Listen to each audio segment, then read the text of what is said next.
We now move to session 4. How the sacred books presented tongue, language, and dispersion. Let us first look at the biblical text. The biblical text does not offer a technical theory of language, nor a scientific account of linguistics. What it provides is a conceptual picture of how early communities understood communication, unity, and separation. The clearest biblical articulation of early human communication appears in the narrative of the Tower of Babel. In Genesis 11:1, it says, "Now the whole earth had one lip and the same words." Two elements are emphasized in this statement: one lip, the same words. The phrase lip is significant. Rather than using an abstract term equivalent to language, the text refers to a physical organ of speech, grounding communication in embodiment and practice. This suggests not merely shared vocabulary, but shared communicative capacity, a common way of speaking and understanding. This statement does not describe grammar, vocabulary, or sound systems. It describes mutual understanding. The unity of the tongue is not an abstract idea. It is the foundation of social cooperation. Understanding makes collective action possible. The narrative then describes human dispersion and the diversification of speech, as in Genesis 11:8. It says, "So the Lord scattered them around from there over the face of all the earth." Importantly, the text does not describe the creation of entirely new communicative systems, nor does it suggest the loss of the human capacity for speech. Instead, speech differentiation accompanies geographic and social separation. Diversification is presented as an outcome of dispersion, not as a sudden rupture or failure of communication. As communication spread, their modes of expression diverged.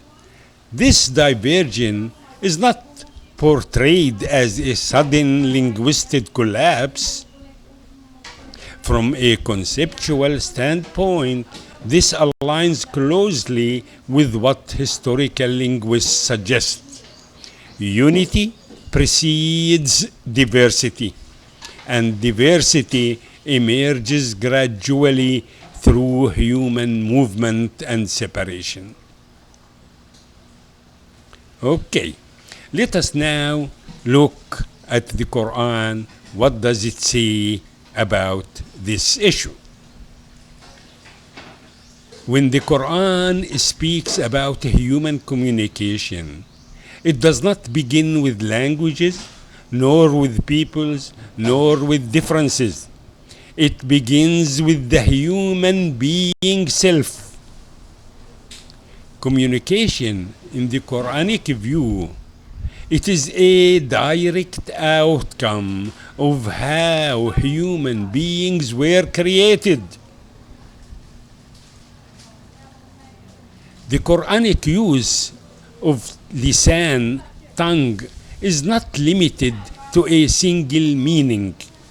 Instead, it operates across several semantic layers.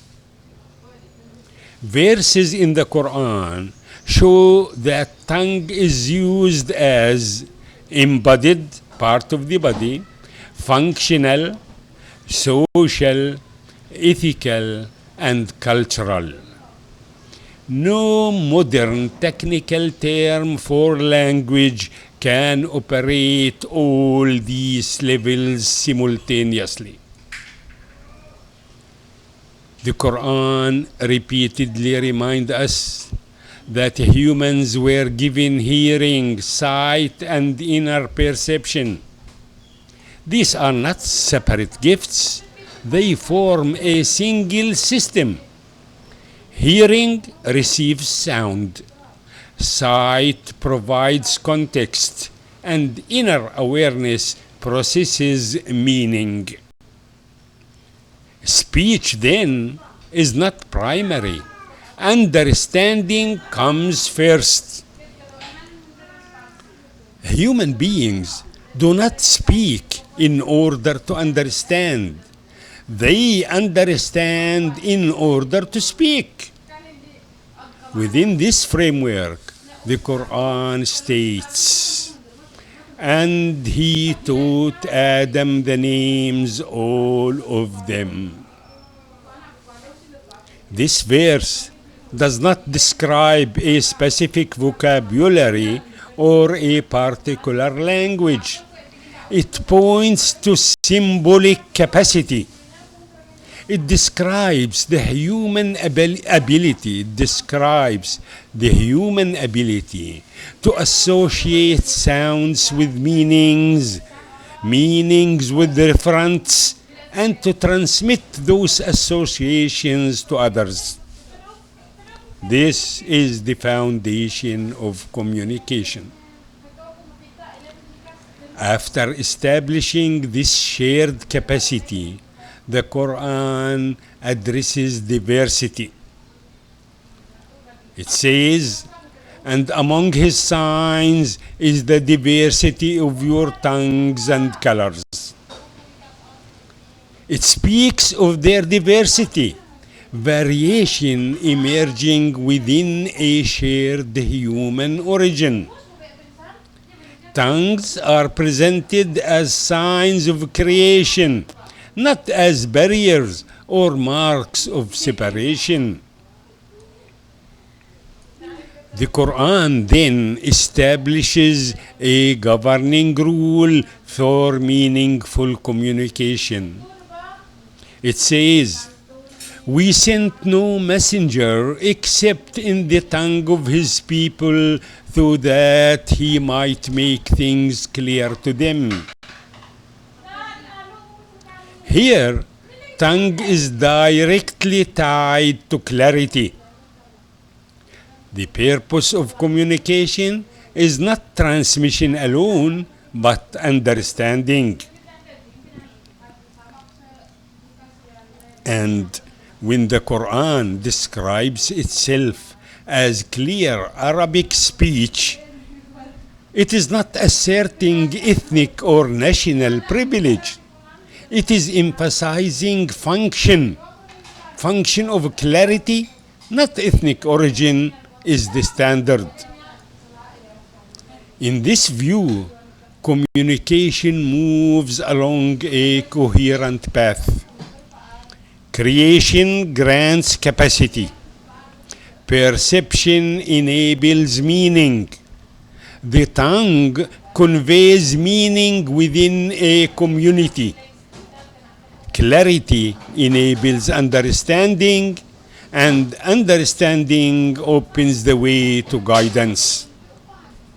The tongue, therefore, is not merely a tool, it is a bridge between human beings and meaning. What does the Quran say about human migration? When the Quran speaks about humanity, it never presents human beings as stationary or confined. From the beginning, the human story unfolds on the earth as a space of movement, responsibility, and expansion. The Quran says, I am placing upon the earth a trustee. This statement does more than locate humanity. It defines a role.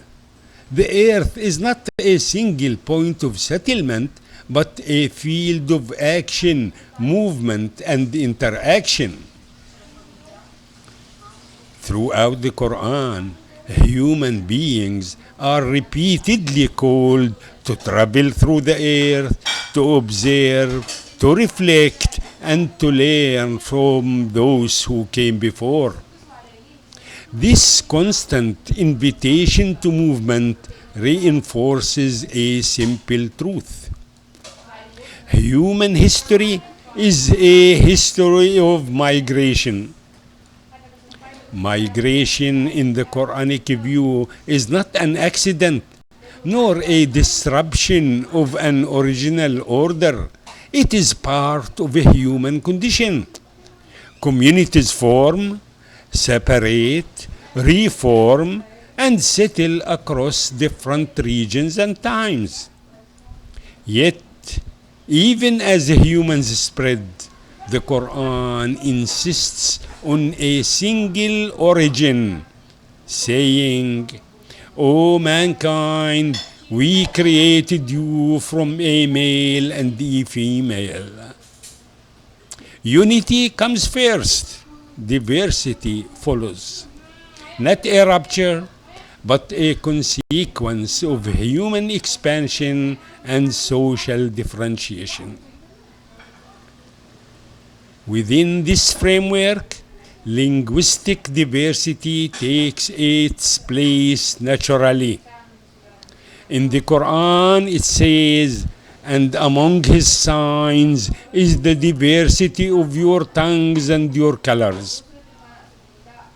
The Quran does not describe the creation of separate tongues in isolation.